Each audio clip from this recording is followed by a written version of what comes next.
Hello दोस्तों, कैसे हैं आप सब। मेरा नाम जानी है। मैं कोई राइटर तो नहीं, लेकिन मैंने बहुत सारी स्टोरीज, बहुत सारे नावल और कहानियां पढ़ी है और बस ऐसे ही दिल किया कि मैं अपनी जिंदगी की कहानी अपने दोस्तों के साथ शेयर करूं। मेरी फैमिली में मेरे उम्मी और अबू ही थे और मैं इकलौता बेटा था। मैं लाहौर रहने वाला हूं। हम कोई अमीर लोग तो हैं नहीं। मेरे अबू एक मजदूर बंदे थे। ये तब की बात है जब हम लोग फीस बिग बटनों वाले मोबाइल पर इस्तेमाल किया करते थे। अब तो जमाना बहुत एडवांस हो चुका है, लेकिन तब इतना एडवांस नहीं था। ये तब की बात है जब मैं 10 क्लास में पढ़ता था। मेरे पेपर हुए अभी कुछ दिन ही हुए थे कि लाहौर दाता दरबार के पास एक धमाका हुआ जिसमें मेरी माँ और मेरे अबू की डेथ हो गई। तो मेरे लिए ये ऐसा था कि उनकी नहीं, मेरी ही मौत हो चुकी है। मेरा एक छोटा सा घर था जिसमें 3 कमरे थे। अबू की भी इनकम कुछ ज्यादा नहीं थी जो मेरे पास अब कुछ ज्यादा होता। वो जितना कमाते थे हमारा रोज का खर्चा चल जाता था। अबू उम्मी के जनाजा के बाद भूखा प्यासा अब घर पर ही रहता था। कभी कभी पड़ोस वाले खाना दे जाया करते थे यतीम समझकर। लेकिन कुछ दिनों बाद हमारे घर के सामने एक आंटी रहती थी जिनका नाम नजमा था और उनकी उम्र 35 साल थी और साथ उनका हस्बैंड रहता था जिनकी उम्र 38 साल थी और उनके 2 बच्चे थे, एक बेटा और एक बेटी। वो मेरे पास आना शुरू हो गई तो उन्होंने मुझे एक माँ की तरह अपने पास बिठाया और समझाया कि बेटा जो होना था वो तो हो गया, अब तुम्हें अपनी जिंदगी मेहनत करके गुजारनी पड़ेगी। तो मैं उनकी बातें बड़े गौर से सुन रहा था और फिर उन्होंने कहा, बेटा ये जमाना तुम्हें कब तक खिलाएगा, आखिर तुम्हें काम करना पड़ेगा और तुम फिर ही खाना खाओगे और वो तुम्हारे लिए हलाल रिस्क होगा।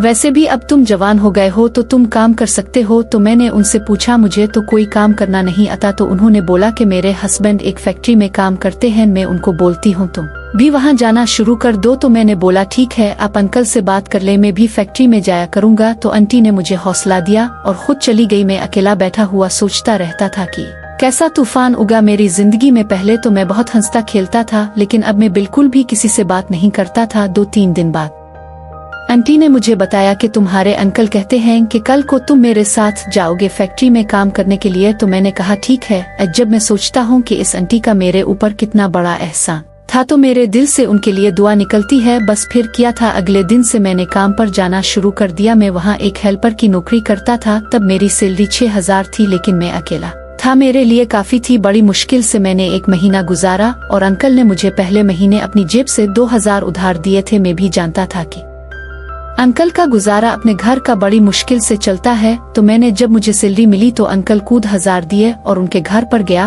और उनके बच्चों को फ्रूट वगैरह और खिलौने वगैरह लेकर दिए। तो वो लोग मुझसे बहुत ज्यादा खुश हुए। अब किया था, मेरे पास पैसे आनी शुरू हो गए थे तो अब मेरा खर्चा चलना शुरू हो गया था। लेकिन मैं अब भी किसी से ज्यादा बातें नहीं करता था, सिर्फ मेरी वो सामने वाली आंटी ही मुझसे बातें किया करती थी। मैंने एक दिन अपना पुराना मोबाइल उठाया, देखा तो वो बंद था। मैंने इसको चलाने की कोशिश की लेकिन वो ना चला।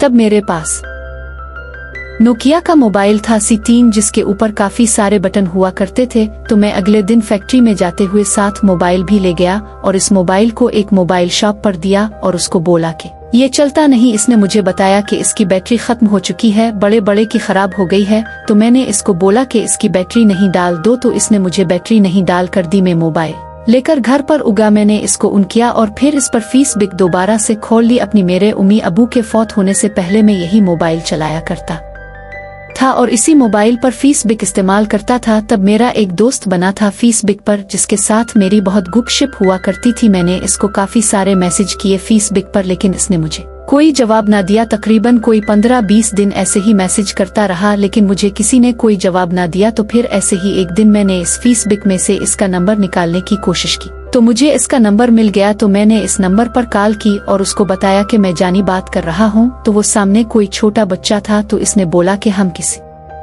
जानी को नहीं जानते। तो मैंने इसको बोला कि क्या ये हमजा भाई का नंबर नहीं है। तो इसने बोला है। तो ये हमजा भाई का नंबर, लेकिन हमारे भाई की डेथ हो चुकी है। जब इसने मुझे ये बात बताई तो मेरे पैरों तले जमीन निकल गई। मैंने बहुत सोचा कि यार ये कैसे हो सकता है।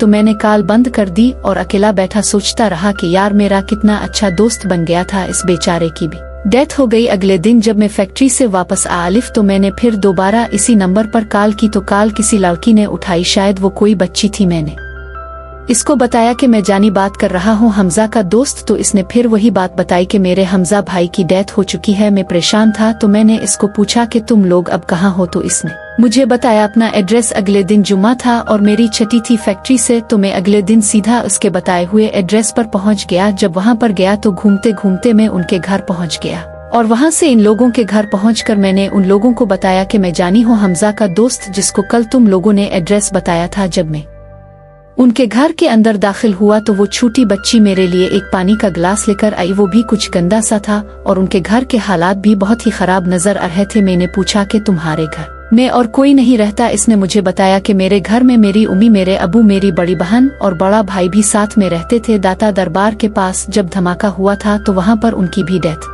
हो गई थी, तो अब हम तब से अकेले ही रहते हैं। जब इस बच्ची ने ये बात बताई तो मेरी आंखों में पानी उगा और मैंने रोना शुरू कर दिया। वो बच्ची कोई 13-14 साल की थी। इसने भी जब मेरी हालत देखी तो इसने पूछा, भाई आप क्यों रो रहे हो? तो मैंने इस बच्ची को बताया कि मेरे उम्मी अबू की भी इसी धमाके में मौत हुई थी। मैंने इस बच्ची को अपने सीने से लगाया और इस बच्चे को भी अपने सीने से लगाकर काफी देर तक उनको दिलासा दिया और खुद भी रोता रहा। तो फिर मैंने उनको बोला कि तुम लोग खाना कैसे खाते हो, तुम्हारा कमाने वाला तो कोई है नहीं? तो उन लोगों ने बोला बस लोगों से मांग कर गुजारा कर लेते हैं। तो मैं बहुत परेशान हो गया कि मैं अब उन लोगों के लिए क्या करूं।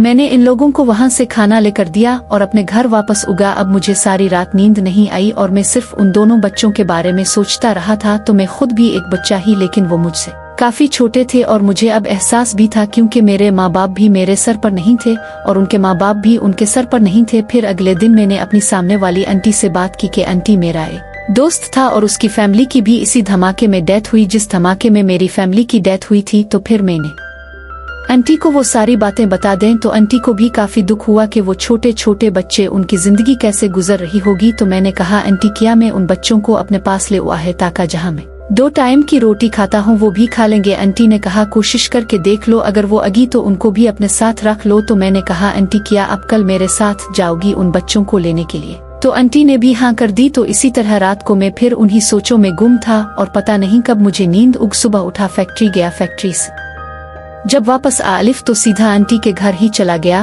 और आंटी को बोला हमें आज उन बच्चों के पास जाना है। तो आंटी भी जल्दी से तैयार होकर उग में भी घर गया और जल्दी से कपड़े वगैरह चेंज किए और आंटी को साथ लेकर उन बच्चों के घर पहुंच गया। हमने उनका दरवाजा नॉक किया और वो बच्ची ही बाहर आई। तो आंटी ने इस बच्ची को अपने गिले से लगा लिया। इसने मैले गंदे कपड़े पहने हुए थे, लेकिन आंटी ने इस बात की परवाह नहीं की और इस बच्ची के सर पर प्यार दिया, इसका माथा चूमा और फिर वो बच्ची हम लोगों को अपने घर के अंदर लेकर चली गई। फिर आंटी ने इस बच्ची से इसका नाम पूछा तो इसने अपना नाम निम्रा बताया। अभी हम बैठे ही थे कि इसका भाई बच्चा जो था वो भी उगा। आंटी ने फिर इससे इसका नाम पूछा तो इसने अपना नाम आमिर बताया। तो फिर आंटी ने उन बच्चों को बड़े ही प्यार से समझाया कि हम तुम दोनों को लेने अलिफी हैं, जहाँ पर तुम लोगों को लेकर जाएंगे वहाँ तुम लोगों को अच्छा खाना मिलेगा, अच्छे कपड़े मिलेंगे और फिर तुम स्कूल भी चले जाया करना। पहले तो वो बच्चे माने नहीं कि हमने अपना घर छोड़कर नहीं जाना। तो फिर आंटी ने बोला कि जब तुम्हारा दिल करे तुम अपने इस घर में अलिफ सकते हो, तुम पर कोई पाबंदी नहीं होगी, लेकिन हम सिर्फ इतना चाहते हैं कि तुम लोगों को वहाँ पर अच्छा खाना मिले और तुम लोगों को ऐसे लोगों से मांग कर ना खाना पड़े। तो वो बच्ची रो रही थी और आंटी को जोर से गिले लगा लिया और रोए जा रही थी। फिर हम लोगों ने उनके घर पर ताला लगाया और उन बच्चों के कुछ कपड़े जो उनके पास थे उनको लिया और अपने साथ लेकर घर वापस आगी। आंटी ने अपने हाथों से इन बच्चों के सारे कपड़े धोए और फिर इस बच्ची को नहलाया, इसके बालों में कंघी की और उसको अच्छी तरह से तैयार किया और मैंने भी इस बच्चे को अच्छी तरह से नहलाया और उसको भी तैयार किया। तो फिर मैंने एक कमरे में उन लोगों को एक बेड पर अच्छे तरीके से बिस्तर लगा कर दिया, उनको अच्छा खाना दिया। तो वो बच्ची बहुत खुश थी और जब मैं इसकी तरफ देखता तो वो मुझे वैसे रोती हुई ही नजर आती। मैंने इससे पूछा, बच्चा बताओ तुम रो क्यों रही हो? तो वो बोली, हमारे अपने रिश्तेदारों ने कभी हमें खाना तक नहीं दिया और अब सिर्फ एक फोन पर बने हुए दोस्त थे और हमें अपने पास ले अलिफी। मैंने बोला, आपका भाई मेरा दोस्त था और मेरे दोस्त की बहन मेरी बहन है, तो क्या तुम मेरी बहन नहीं हो? इसने बोला, आप मेरे भाई हो और मैं आपकी बहन। तो इसने मुझे जोर से अपने गिले से लगा लिया और रोना शुरू कर दिया। मैंने इसको बड़े प्यार से समझाया और चुप करवाया, फिर ऐसे ही उसके साथ बातें करने लगा। तो फिर मैंने इससे पूछा, तुम कौन सी क्लास में पढ़ती हो? तो इसने बोला कि अब मैं स्कूल में नहीं पढ़ती, पहले मैं 8 क्लास में पढ़ती थी। तो मैंने इसको बोला कि अब तुम दोबारा स्कूल जाया करोगी और साथ में तुम्हारा भाई भी स्कूल जाया करेगा। तो इसने फिर से मुझे गिले लगा लिया और बोली कि भाई आप बहुत अच्छे हो। तो मैंने बोला कोई बात नहीं, तुम मेरी बहन हो तो ये मेरा फर्ज बनता है कि तुम उगे पड़ो तो मुझे खुशी होगी। अब मुझे भी 5-6 माह हो गए थे फैक्ट्री में जाते हुए, तो मेरे पास भी हर महीने तकरीबन 2 से 3 हज़ार बच जाते थे। इस दौर में इतने ज्यादा खर्चे तो होते नहीं थे, बस मेरा इतना ही खर्चा था कि मैं रोटी खाता था और कुछ खर्चा नहीं होता था। कभी कोई कपड़े अपने ले लेता था, फिर भी मेरे पास पैसे बच जाते थे। कुछ दिनों बाद मैंने आंटी को बोला कि मुझे उन दोनों को किसी स्कूल में दाखिल करवाना है, तो आंटी ने बोला कि हम करवा देंगे। तब ये शनाख्ती कार्ड वगैरह वाले कोई पंगे नहीं हुआ करते थे, लेकिन फिर भी मैं दोबारा उनके घर में गया इस बच्ची को साथ में लेकर, और उसके अबू के जितने भी डॉक्यूमेंट थे वो अपने पास लेकर उगा, ताकि उनको स्कूल में दाखिल करवाने में ज्यादा मुश्किल पेश न आलिफी। तो फिर हमने उन दोनों बच्चों को एक नजदीक ही सरकारी स्कूल में दाखिल करवा दिया। बच्ची के पास किताबें तो इसके घर पर पहले से थी, लेकिन यूनिफॉर्म वगैरह हमें नया लेना पड़ा, पता नहीं क्यों। लेकिन मैं भी अब अपने अंदर से बहुत ज्यादा खुश था कि अब मेरे पास भी फैमिली है। मेरी एक बहन है, मेरा एक भाई है, और सामने वाली आंटी भी हमें अपनी माँ की तरह ही प्यार करती थी। वो बहुत ही शफकत वाली औरत थी और उन्होंने हमारा बहुत साथ भी दिया, क्योंकि वो भी ज्यादा अमीर लोग तो थे नहीं, उनका भी बस महीने का गुजारा ही होता था। अब जब से वो लोग मेरे साथ रहने आलिफी थे तो मेरे घर का खर्चा भी बढ़ गया था, और अब महीने का मेरे पास भी पूरा खर्चा ही होता था। अब मेरे पास पैसे नहीं बचते थे, तो एक दिन आंटी ने मुझे बोला कि बेटा, जो उनका घर है इसको तुम किराए पर क्यों नहीं देते। तो मैंने कहा नहीं, वो उन लोगों की अमानत है, मैं वो कैसे किसी को किराए पर दे सकता हूँ। तो वो बच्ची भी हमारी बातें सुन रही थी। वो दौड़ के मेरे पास आई और बोली, भाई वो घर अब से तुम्हारा ही है, हमारा तो ये घर है। और मुझे पीछे से अपने गिले लगा लिया। अगले दिन मैं उनके घर पे गया। उनके घर में कल 3 कमरे थे, तो मैंने उनका जितना सामान था वो सब कुछ एक कमरे में रखा, इसको ताला लगा दिया और लोगों को बोला कि मुझे ये मकान किराए पर देना है। तो बस फिर किया, 2-3 दिन में ही वो मकान भी किराए पर दे दिया, और अब वहाँ से भी कुछ पैसे आने लगे थे। पर फिर भी घर पर पैसे इतने ज्यादा नहीं होते थे कि हम लोग खिलकर पैसा खर्च करें, क्योंकि हम अभी सब समझो के बच्चे ही थे। खाना भी हम होटल से खाते थे, और आप लोग तो जानते हो कि होटल का खाना कितना महंगा पड़ता है। हर रोज 3 टाइम का खाना होटल से हमारी औकात से बाहर था। एक दिन फैक्ट्री में मैं कैंटीन पर बैठा था, तो वहाँ पर मेरे साथ कुछ और लड़के भी बैठे खाना खा रहे थे। ऐसे ही बातों बातों में एक लड़के ने कहा, यार जिस कमरे पर मैं रहता था उन लोगों ने हमें कमरा खाली करने के लिए बोल दिया है, तो अब हम कोई नया कमरा ढूंढ रहे हैं। तो मैंने पूछा, तुम इस कमरे का कितना किराया देते थे? तो उन लोगों ने मुझे बताया कि हम एक कमरे में 2 लड़के रहते थे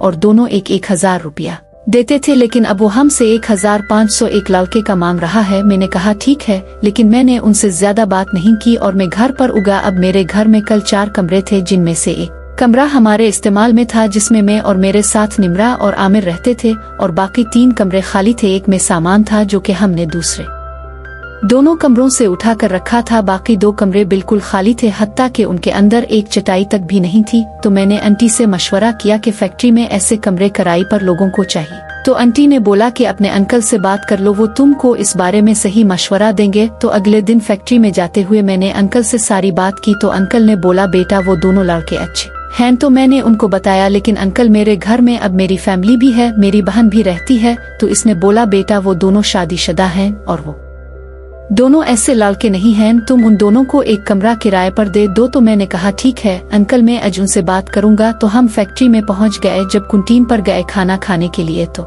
वहाँ मैंने उनमें से एक लड़के को देखा और उसको बोला कि यार अगर तुम लोगों को मैं अपने घर पर एक कमरा किराए का दे दूं तो तुम कितना किराया दोगे? तो इसने फौरन कहा कि पहले हम 1,000 एक बंदे का देते थे, मतलब 2,000 एक कमरे का किराया। अब हमें पता चल गया है कि महंगाई काफी ज्यादा हो गई है, तो अब हम 1,200 दे दिया करेंगे। तो मैंने इसको बोला कि मेरे घर पर 2 कमरे खाली हैं और उनसे एक कमरा मैं रेंट पर देना चाहता हूं। तो इसने फौरन बोला, अगर ऐसा हो जाए तो बहुत अच्छा होगा। पहले जहां हम रहते थे वो बहुत दूर था, यहाँ से हमें बहुत मुश्किल होती थी। तो मैंने बोला ठीक है, तुम कल से अलिफ कर देख लेना इस कमरे को, अगर पसंद अलिफी तो वहाँ रह लेना। कुछ 2-3 दिन बाद वो लोग कमरा देखा, पसंद किया, और इस कमरे में रहने के लिए अगी उन लोगों के पास कुछ ज्यादा सामान तो था नहीं, सिर्फ 2 चारपाइयाँ थी और उनके कपड़े वगैरह। तो अब जिंदगी काफी इसून हो गई थी और अब मेरे दिल में जरा सा भी ख्याल नहीं आता था कि वो मेरे सगे बहन भाई नहीं है, और वो दोनों भी अब मुझे अपना बड़ा भाई ही मानने लगे थे और मेरी बहुत ही इज्जत करते थे, और मैं भी उन दोनों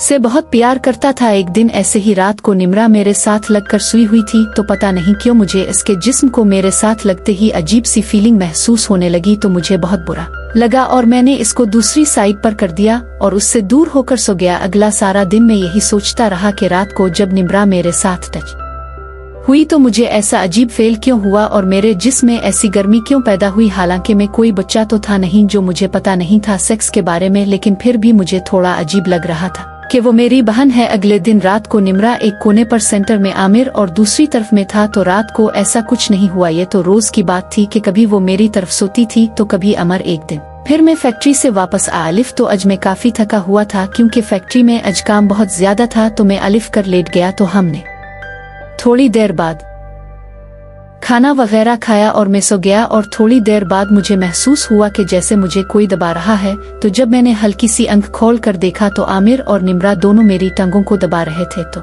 मैंने फौरन पूरी आंखें खोली और दोनों को पकड़कर अपने साथ लगा लिया और बोला, पागुल्लू ये क्या कर रहे हो? तो निम्रा बोली, मुझे लगता है आज आप बहुत थक गए हो इसलिए आपको दबा रहे हैं। तो मैंने बोला, कोई ज्यादा नहीं थका, चलो तुम दोनों भी सो जाओ और सुबह स्कूल भी जाना है। तो आज निम्रा मेरे साथ लगकर मेरे बाजू पर अपना सर रखकर लेट गई और मेरे साथ बातें करने लगी। आमिर तो सो गया था लेकिन निम्रा मेरे साथ एक साइड को लेटी हुई थी और उसकी छाती मेरी छाती के साथ हल्की सी टच हो रही थी। तो मैंने महसूस किया कि अब इसकी छाती थोड़ी बड़ी होने लगी है। तो मुझे बहुत ही अजीब सी फीलिंग आने लगी थी। अगले दिन जब मैं उठा तो निम्रा भी स्कूल के लिए तैयार हो रही थी। तो मैंने इसकी तरफ गौर से देखा तो मुझे इसकी छाती पर हल्के हल्के से निप्पल के निशान नजर आ रहे थे। इसकी छाती अभी कुछ ज्यादा बड़ी तो नहीं थी लेकिन मुझे थोड़ा अजीब फील हो रहा था कि मेरी बहन को बाहर लोग किस नजर से देखेंगे क्योंकि इसके मुंह के निप्पल नजर आ रहे थे। लेकिन जब इसने दुपट्टा ऊपर लिया तो वो मेरी आंखों के सामने से गायब हो गए। लेकिन मेरा पता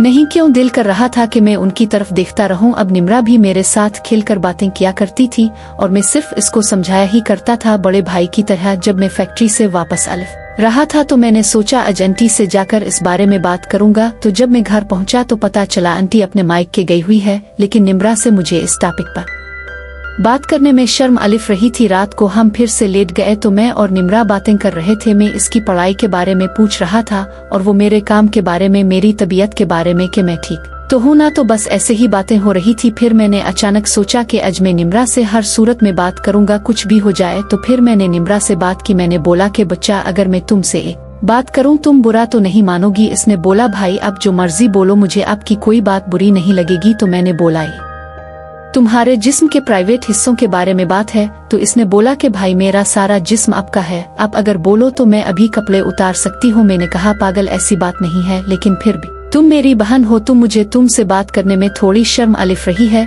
तो इसने अपना हाथ मेरे हाथ पर रखा और सर से लेकर अपनी गानट तक अपने जिस्म पर मेरा हाथ फेर दिया और मुझसे बोली, भाई आपको मुझसे किसी किस्म की शर्म की जरूरत नहीं, आप मुझसे कोई भी बात खिल कर सकते हो। तो मुझे इसकी यह हरकत बहुत ही अजीब लगी। फिर मैंने अपनी उंगली इसकी जस्ट की तरफ करके बोला कि तुम्हारे जिस्म के ये हिस्से अब बड़े होने शुरू हो गए हैं तो उनको छुपाने की जरूरत है। अगर हमारे पास कोई औरत होती तो वो तुमको ये सारी बातें बता देती। तो इसने मेरी उंगली की तरफ नहीं देखा और सिर्फ इतना बोला कि कौन से हिस्से बड़े हो रहे हैं।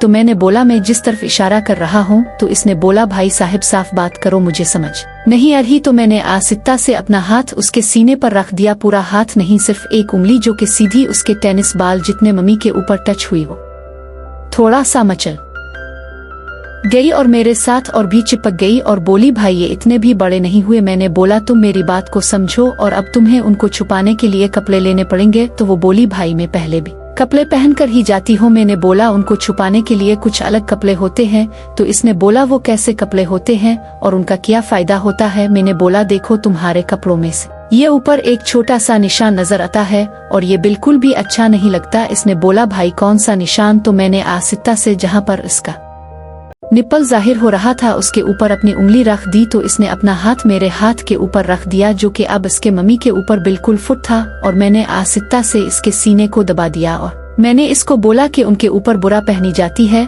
तो इसने बोला, भाई वो कितना अजीब लगेगा। अब आखिर में भी एक लड़का था मेरे नीचे से लंड नहीं अब सर उठाना शुरू कर दिया था और मैं गर्म होना शुरू हो गया था, लेकिन मेरा ज़मीर मुझे मलामत कर रहा था। फिर भी मेरा हाथ उसके सीने के ऊपर घूम रहा था, कभी एक मम्मी के ऊपर तो कभी दूसरे के ऊपर। तो फिर उसको मैं समझाता रहा काफी देर कि अब तुमको बुरा पहनी चाहिए, तो इसने फिर हामी भर दी। अब मुझे भी उन बातों के बारे में ज्यादा कुछ तो पता नहीं था। तो मैं अगले दिन मार्केट में चला गया। तो मैंने मार्केट वाले को बताया कि लड़की के लिए बड़ा चाहिए। तो इसने मुझसे नंबर पूछा। तो मैंने बोला मुझे वो तो नहीं पता। तो इसने बोला लड़की की उम्र कितनी है। तो मैंने इसको बताया कि 14 साल है। तो इसने मुझे बोला कि क्या तुम मुझे अंदाजे से बता सकते हो कि इसका सीना कितना बड़ा है। तो मैंने अपने हाथ की 2 उंगलियों को छोटा सा इशारा करके बताया कि सिर्फ इतना है। तो इसने मुझे बोला कि भाई तुम्हें मैं एक बुरा दे देता हूँ, इसको ट्राई करके देख लेना, अगर पूरा उगा तो ठीक वरना चेंज कर लेना। तो मैंने बोला ठीक है, और मैं इसको पैसे देकर वो अपने साथ घर ले आ। अलिफ शाम को मैंने वो निम्रा को दिया